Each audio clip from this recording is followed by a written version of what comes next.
Hello and welcome to the concept discussion video by Niva. The theme we are discussing in this video is cybersecurity. It is a series of videos where we will discuss all the dimensions of cybersecurity one by one. It's an important topic for the internal security part in GS3 paper. Now what we are going to discuss in this video is the definition and the types of cybersecurity. Let's go to the definition first. It's a simple definition, but a very holistic definition. Say this: it is the practice of protecting electronic information from unauthorized theft or access. Now, there are two key terminologies here. One is electronic information, second is unauthorized theft or access. Now, the definition itself says that it is a practice of protecting. That is why you have the term security in cybersecurity. So cybersecurity basically is a protection measure. So it says that it is a practice of protection. And what do they protect? Electronic information. And from what it is protected? Unauthorized theft or access. Now I will explain each of these terminology separately. Now what does electronic information mean? Suppose take your smartphone for example. That has images, videos, messages in the form of WhatsApp as well as text message.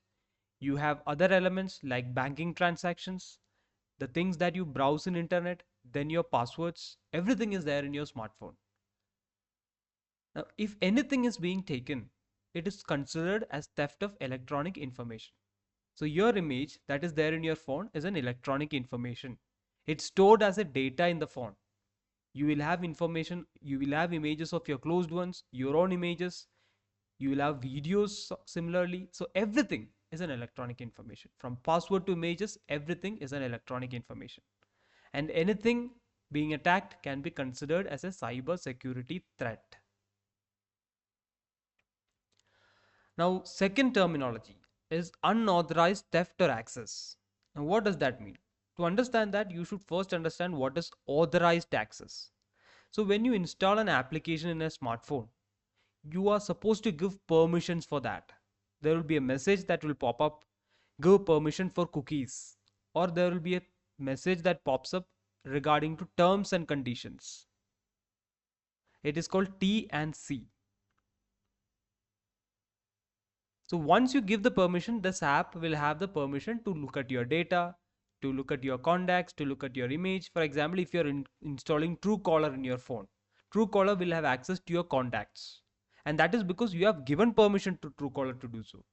But what if someone accesses your data without your permission? That is called unauthorized access. For example, what is given here is the modus operandi of a virus called Pegasus. Pegasus is a spyware.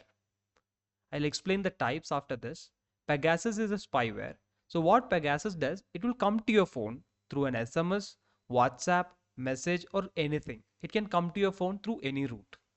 And it is coming to your phone without your permission. And without giving permission, it can take anything as well. It can take SMS, email, chats data. For example, you are a politician, say Rahul Gandhi. Tomorrow you have a meeting where you are forming an India alliance and this information is not leaked. This information can be taken by Pegasus. And it happens anywhere. It can be taken from anyone, judges, media persons, government officials, police officers, teachers, anyone. So this is how it works. So unauthorized theft or access of electronic information constitutes cyber theft and protecting from it constitutes cyber security. So that's the definition. I hope the concept is clear to you right now. Now let's look at the three pillars of cyber security. Now cyber security has four pillars, in fact, not three.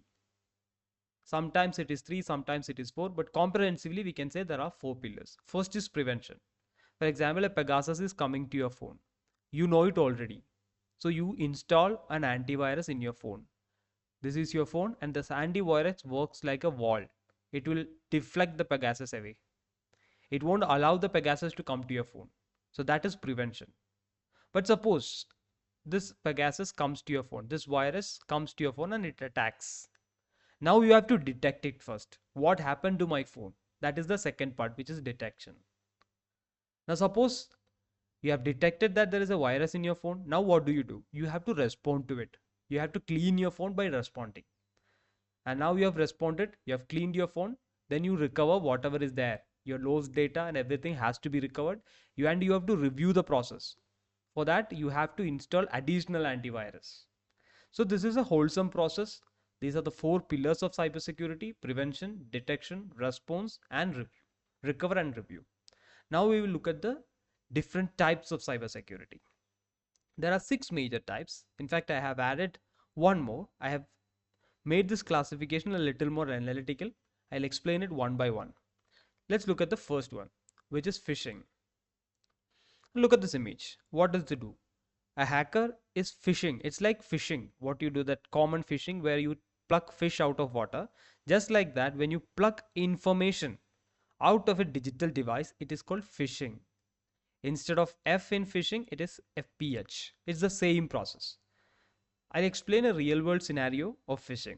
Suppose an account, a Facebook account of your friend is getting hacked. But you don't know that this account is hacked.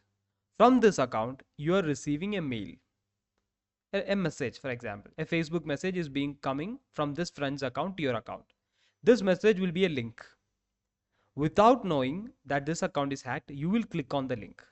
What will happen? Your account also will be hacked. This is how phishing works. So your personal information was fished out from your computer. Here your personal information was your password and ID. It was fished out of your device by a hacker using a trick. Trick was using your friend's account.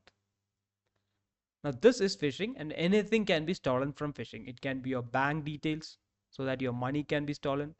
It can be your social media profiles so that another person can be blackmailed. Anything can be stolen using phishing. So the key word here is trick people to get what? Personal information. So remember this image next time you hear about phishing. It's just like phishing. The second major attack is malware. So in the term itself, there is a term called mal. You extend it to malfunction.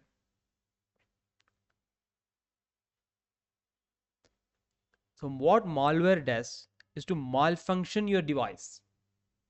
Through what route? There are several routes for that.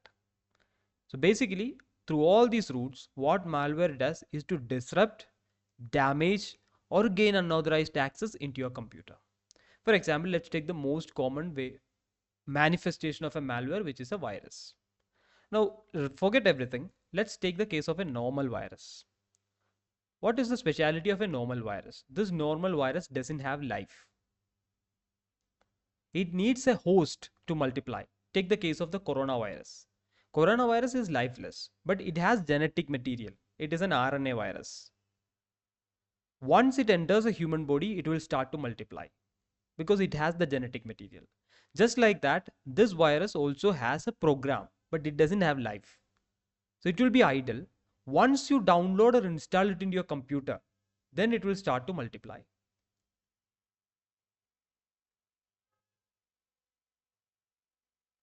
Now, second form of malware is worm.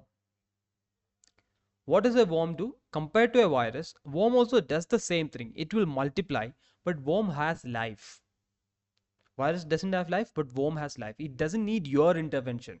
Without your intervention, it will keep multiplying in your computer and it will spread all over your computer or your device. Third is Trojan. So Trojan is a concept that is taken from the famous Iliad. So if you know the history of Trojan War, to win the war, a Trojan horse was sent to the enemy's premises. This was a big horse, and inside this big horse, soldiers were hiding. Just like that, you have something coming into your computer. It can be a mail, and you don't know what is inside that. It can come in the form of a normal mail. Something is hidden in that, and that hidden element will be a malware. That's the Trojan. Then you have ransomware. Ransom means you're demanding something in return. So you encrypt your computer. For example, there was an attack on the AIM software, which was a ransomware attack. So it is like kidnapping. Remember the term kidnapping. So instead of kidnapping someone, you attack a computer and you demand some money in return. If money is given back, then you will decrypt the computer or you will let that free. That's ransomware. Then you have bot attacks. As you are people who are using telegrams, you will come across bots anytime. These bots will automate a malfunction. without human intervention. These are bots that will automate malfunctions. This will have a program that will do something on its own. Then you have adware. What adware does? It will supply. So sometimes in the past, there were some phones that had automatic ads popping up after a span of 1 year. Then you will have to work a lot to remove these ads from your phones. It still happens in some devices, ads keep coming up, and that is also part of a malware. Then you have spyware. We have explained about Pegasus, it is a spyware. Then you have rootkit. This is a very important term. So every device has a root program. What a rootkit does is to attack that critical program of the device so that the access of the device is taken. So if a rootkit is coming into your phone, you cannot control your phone again. Virus will just multiply. Trojan will have something. Ransom will demand money, but rootkit, what it does is to take the access of the device itself away from you. Then fileless malware. It doesn't need a host. It will just keep on multiplying even without a file. Then you have maladvertising. It's a short form of that. Malvertising. So what it does, even when you open some apps, you can see advertisements like this. You win 1,000 rupees, you win 10,000 rupees, claim the reward. Things like this will come to your phone. All these are different types of malware, and their function is to disrupt, damage, or gain unauthorized access to your device. I hope that is clear. Phishing, malware, and let's move to the third one, which is distributed denial of service. Now, without going into the definition, look at this image. Now, this is the blue car. This is the one in which you and your friend is traveling. Now, you have to reach here, but the road is full of traffic. See, lot of traffic, not even an inch of space for you to come here. Now you picture yourself in the internet domain. You and your friend want to apply for UPSC. This is the UPSC website. You have clicked on the link, but it is not loading. It is because there are a lot of requests coming into the website, which is creating a lot of traffic, and it is not making the website load. And you as a person who want to apply, you are waiting here. The service is denied with a lot of traffic sent to the website. This is called distributed denial of service. It is an attack, cyber attack, where the server is flooded with malicious traffic to prevent the users from accessing online services. Here, this is the user. You want to access this service and you are being denied because a lot of malicious software is being sent to it to deny the service. So DDoS is clear now. Let's move to the next one, which is cyber warfare. These are modern forms of cyber attack. What you see here is the cockpit of an aeroplane. Now you see this. How many digital devices are used here? It's all electronic. It's all electronic. What if someone hacks this? When the plane is in the middle of the sky, what if someone hacks this? What if someone has control over this? They can either crash the plane. The plane may have to land directly. It can be crashed into a building. Anything can happen. So naturally, it turns out to be a weapon in itself. This is called cyber warfare. So critical infrastructure, what you see here is an aeroplane, which is a critical infrastructure because it has lives in it. There are several critical infrastructure. For example, take the case of a bank. The bank servers will be a critical infrastructure. It has thousands and lakhs of crores in it. It will affect the lives of people, farmers, businessmen. So once you get access to critical infrastructure, you can cause harm and even loss of life. This is warfare using cyber technology. That's the concept of cyber warfare. Now let's move to the concept of digital arrest. Now digital arrest is the most modern concept. Sometimes UPSC may ask a question just based on this because it is becoming a very major attack. Now see, this person is an old person. He is getting a call and the call has a police officer. He has address and everything, and this person will tell you that you are being arrested because your account is being used for terrorism. Or this police officer will say that your son is arrested in this airport because he was caught with narcotics. To release your son, you have to pay this much money. But without paying the money, you cannot move from the screen because you are digitally arrested. These people will panic. To somehow resolve the situation, they will make the payment. This is called digital arrest. So this concept should be very clear. I've explained the definition given here is with respect to the previous one, not this one. Digital arrest is the concept of arresting a person digitally and demanding ransom from them. So this is the concept. Be very clear with it. It can be a proper value addition and a separate question as well. Now finally, let's move to the elephant in the room, which is AI. Now see the picture here. On the left side, you see Rashmika Mandanna. On the right side, you see a random person who is not a celebrity. But in fact, both are the same person, which is this. This person was made into Lakshmika Mandanna by deepfake.